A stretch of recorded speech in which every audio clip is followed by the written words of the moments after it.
Hello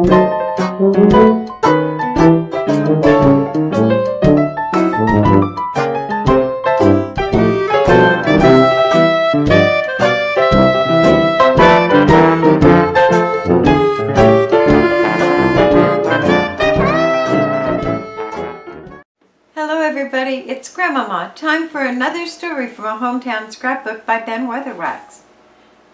This story, Commercial Block Fire. Hello there. We've had stories on fires on our scrapbook. Some of them, such as the great blaze that destroyed the city of Aberdeen in 1903, have been dramatic yarns of long, odd battles against destructions.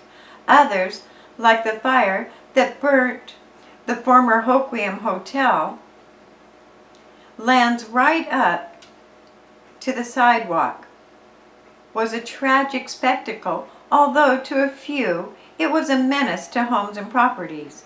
There was the fire that burnt the old National Mill in Hometow and provided a thrilling story of rescue, and the spectacular blaze that destroyed one of the harbor's most famous landmarks, the old Hometow Hotel. Of all the fires in the early day history of the harbor, few matched the blaze that destroyed the commercial block in Aberdeen for sheer sensationalism and the repercussions that followed. It was something out of a detective thriller, that blast of flames that struck as lightning it is not supposed to in some places. To begin with, there was the big fire of October 16, 1903, that wiped out the business section of Aberdeen.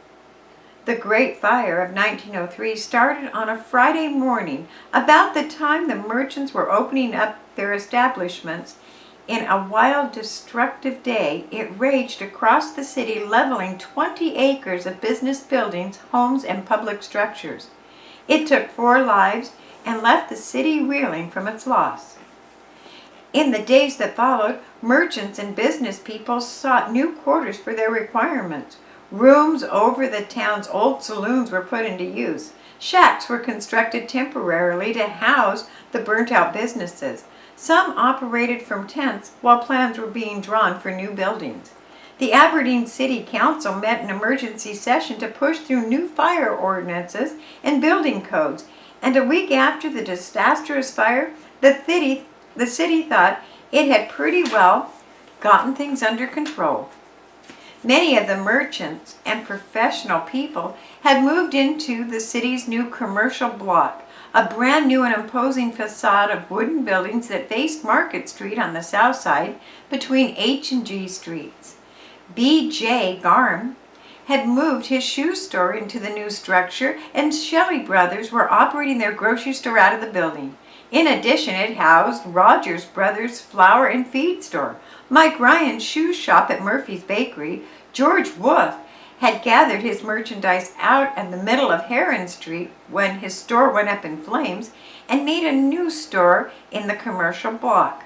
Brown and Porter, clothiers, had taken refuge in the big wooden building, and Evans Drug, Karstner's Meat Market, Lowe, the photographer, and Mrs. A.H. Marsh, milliner, were others. Several professional men had set up their offices there. C.H. Clark, E.A. Fox, and Ben Sheeks, attorneys, were in the commercial building, and Dr. Shoemaker was located there. In an annex adjoining the building on G Streets, the town's post office was located.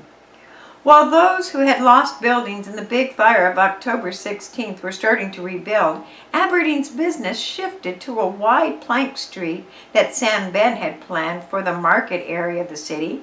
Heron Street would never come back, some people told themselves. Wishkah Street was bypassed. The fortunes of fire had made Market Street the city's principal thoroughfare for business. That was the status of the town on the evening of Tuesday, October 27, 1903, when the populace folded up and went to bed. And now, let's read the story of Miss Molly Jeans. Molly Jeans was a teacher in Aberdeen's school system. She had a room in the commercial block over Roger Brothers' store, in the portion of the building that had been converted for a hotel. On the evening of October 27th, she visited a friend down the hall for a few minutes after dinner, then retired early. As she raised the blind in her room, she could look out into the alley behind the commercial block at the back of the new post office building recently constructed by Jeff Garman, and down on the wood shed and stable where Roger Brothers kept their horses, a faithful old nag that pulled their delivery wagons. It was raining in much the same manner that it dribbles today on October evenings, and the eaves dripping mournfully. Between the roofs of the building on the Wishkah Street, she could see the level block that had once been the heart of the city. She switched off the dim glowing electric globe and turned down the sheets of her bed. It was about 1:30 that morning that Molly Jeans awoke. Some noise, some sudden unusual sound stirred her, and she turned her face towards the window. A glowing light flickering through the glass and made patterns on the ceilings. The patterns moved. She instantly thought what almost everyone in the city feared most: fire! Springing from her bed, she hurried to the window and looked out. In the shed behind the building, a fire was creeping through the pile of wood. She began to dress hurriedly, calling, "Fire! Fire! Fire!" She fumbled with her clothing in haste. It was a matter of seconds before the rooming house section of the building was aroused, and the hall was filled with scurrying people trying to preserve their most valuable possessions. But Molly Jean didn't stop for that. Now dressed, she gathered an armful of her most personal property and pushed it into a handbag. She hurried down the stairs of the building into Market Street.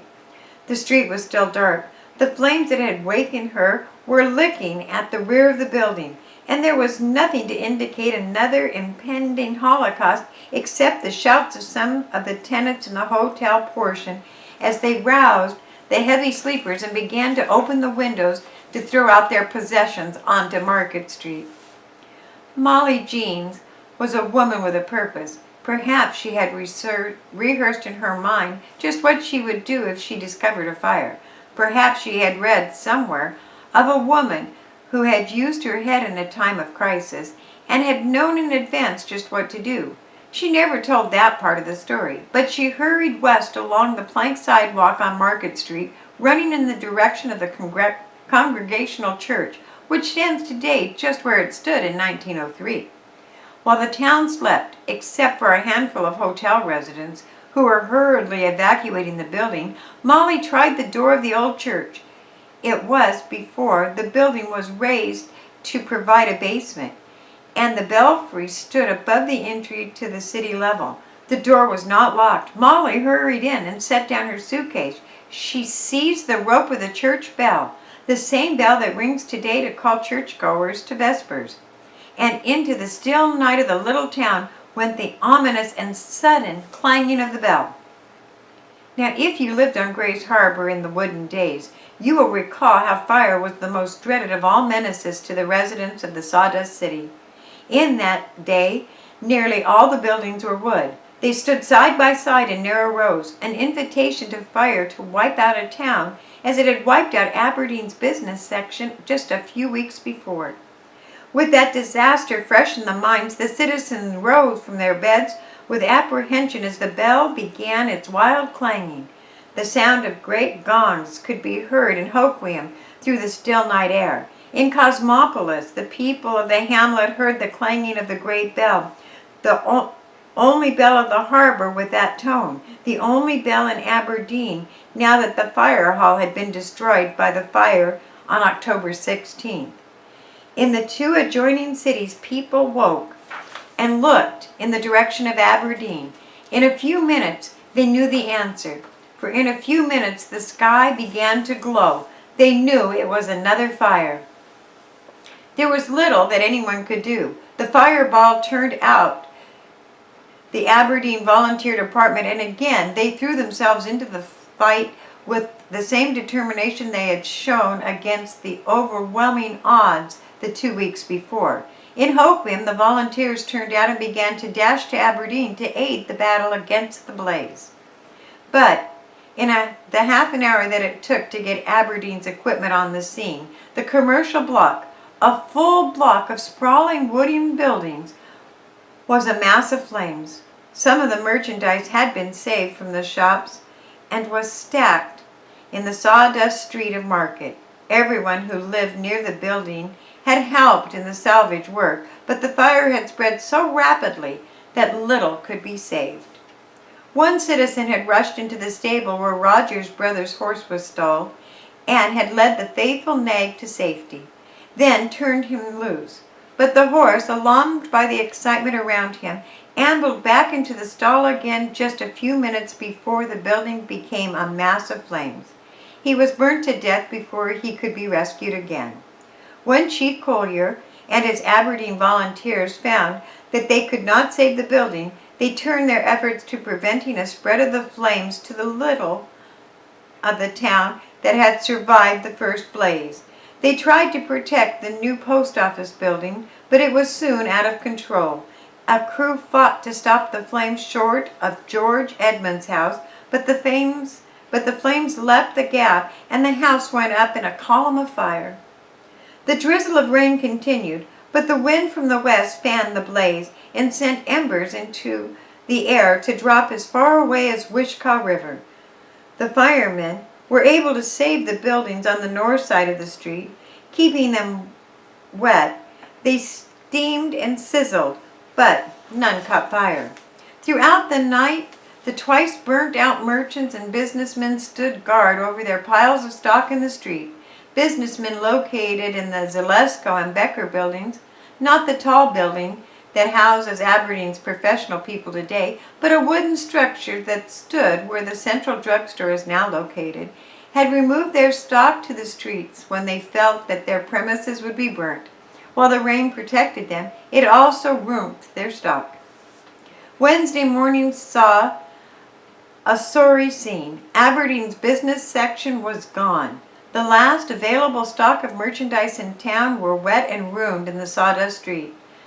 Doctors Kinnison and Whitaker, dentists, had been burnt out twice in 2 weeks. They had lost all their equipment, but that evening they had rented a room at 37.5 East Wishkah Street over H.L. Cook's hardware store, and were starting over.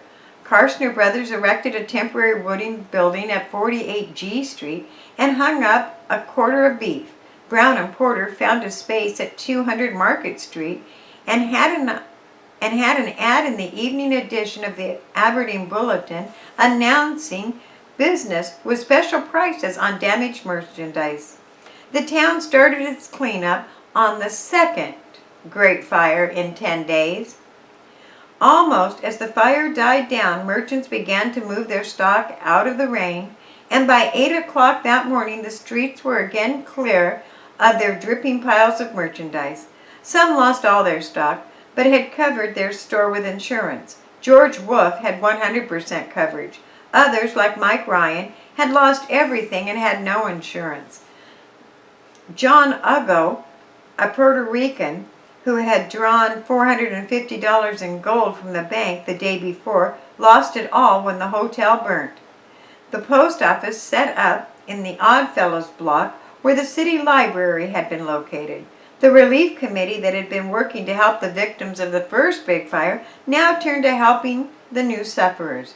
Grays Harbor was back to normal, except for the blackened scars and the ruined businessmen and the second Great Fire in Aberdeen's history, and a page in our hometown scrapbook.